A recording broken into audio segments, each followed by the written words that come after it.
Hello everyone, my name is Jessica. If you are new to my channel, welcome. If you are a returning subscriber, thank you. Make sure you subscribe and hit that notification bell down below. And if you like what you see today, make sure you hit that like button. So I want to tell you guys a little bit about myself. I am married.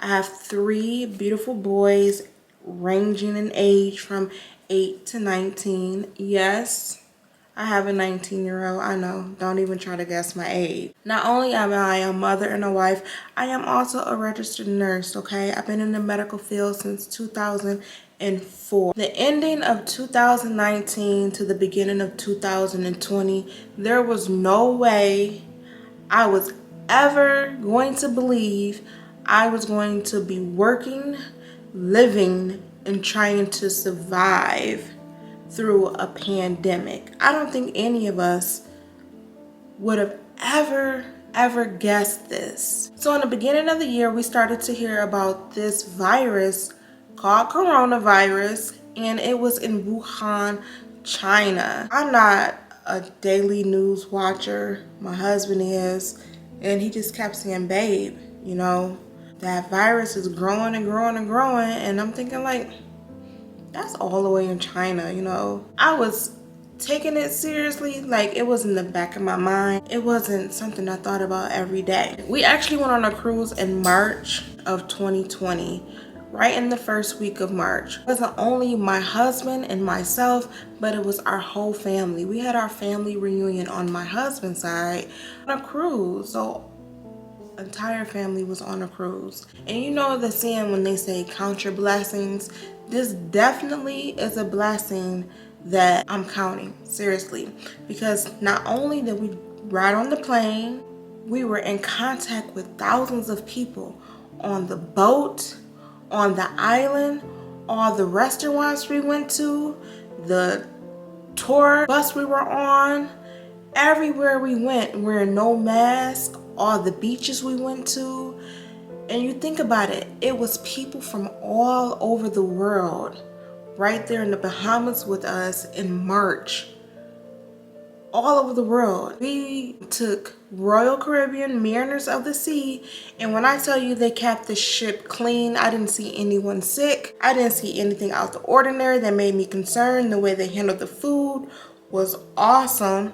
Before you went into the dining area, they made sure you wash your hands. They gave you sanitizer. They were always disinfecting. Still, it was buffet style. We came in contact with so many surfaces that have been touched by so many people.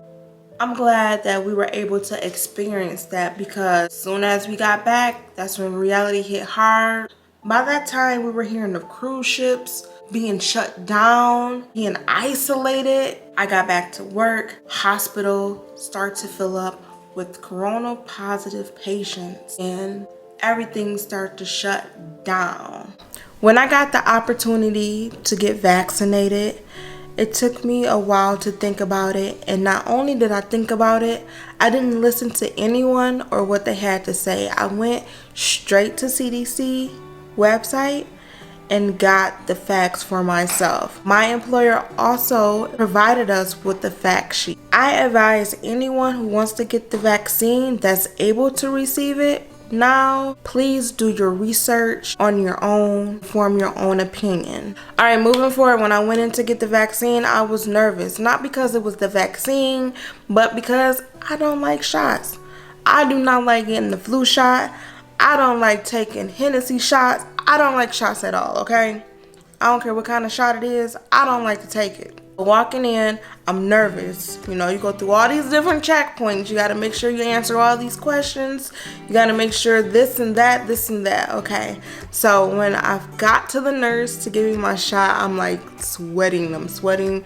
My hands are sweaty, and I'm just a nervous wreck. And I'm like, I hope they don't think I'm sick, but I literally do not like shots. Like, I act a complete fool when it's time for me to get my flu shot. So I sat down in the chair and I just said, Jessica, breathe, because, you know, I got this mask on and like I'm going crazy. So I give the nurse my information, you know, she's giving me my instructions.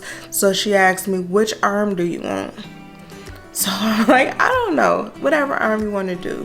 When she started to rub my arm with the alcohol, you know, all these crazy thoughts went through my head, and I was like, I can't believe I'm doing this, yada yada yada. So let's talk about why I want to get this injection.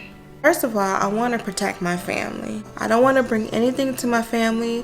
That guilt of possibly bringing something home that can harm your family, I don't want to live with that guilt. That's like bringing a bomb home and letting it explode. I would never do that to my family. So I look at this vaccination as a way to protect myself as well as my family. You know, I'm very valuable to my family, and my family is very valuable to me. So yes, I'm gonna get this shot to try to protect them. I know with any shot that's new, people are going to be apprehensive about it, but you know, I cannot see them giving all of the doctors and nurses in the United States a vaccine that would hurt them. Just think about it. If this vaccine was going to hurt anyone, why would they give it to all the doctors and the nurses first? You know, they cannot wipe out all the doctors and the nurses. Then there's going to be nobody to take care of anybody else. This has to be well thought through. And this is just my opinion. You know, this is just my opinion. So when she finally gave me the shot, you guys, for me, it was not like the flu shot, okay? You might hear that, but for me personally, it was not like the flu shot. This shot stung. It really stung. And then she left the needle in there for a couple seconds. They do this because they don't want all the vaccine to come back out. They want your body to start absorbing it and let it settle to where they gave you the shot. And then she took the shot out. I didn't bleed. She couldn't even tell where she gave me the shot. No blood came out. She still put a band-aid there, and then we clearly have to wait 15 minutes, and that's standard. Whenever you get any type of vaccination, you're supposed to wait 15 minutes, because typically if there's any kind of reaction that's going to happen, it will happen in the first 15 minutes. When I was a medical assistant at a pediatrician office and I gave all the vaccinations, that was the golden rule. If you're going to have a reaction, you're typically going to have like an anaphylactic reaction in the first 15 minutes. Not saying that there might be a case where it was a delayed reaction, but typically the first 15 minutes is when you're gonna have a reaction. So I'm sitting there and I'm like, well, that wasn't so bad. You know, they're saying you make sure before you leave, you need to schedule your next injection 21 days. So I'm looking at my phone, I'm saying, okay, it's 10:50. I look at my phone again, I'm like, okay, it's gotta be at least 10 minutes done past. It was literally 10:53. I'm like, oh my God, time is just moving so slow.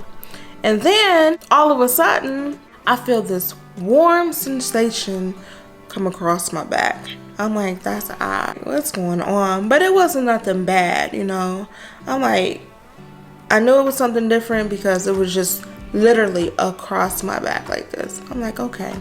Nothing else happened. No itchy throat. No, none of that. I could still breathe fine, you know. I'm like, okay. So my 15 minutes was up, so I left. I come home, like, yeah, I got the vaccination. So around 12:30, I said, you know what? I'm gonna take a nap because I have a lot of stuff I need to get done. So let me just take a nap. Right before I was going to sleep, I noticed my arm was very sore. Now, up until that point, my arm was okay. But then I'm like, wow, it was very sore and had a knot. As I'm touching it now, and it's a couple days after, my arm is still somewhat sore, but not like it was before. And it wasn't the type of sore like with the flu shot where you can't move your arm. It's very difficult, or it gets like stiff and sore. It was just sore to the touch, and I was still able to move it. Moving it didn't make it feel, you know, any different. It was just sore. When I laid down, this is where things changed for me. I took my nap, and when my husband tried to wake me up, I just couldn't get up.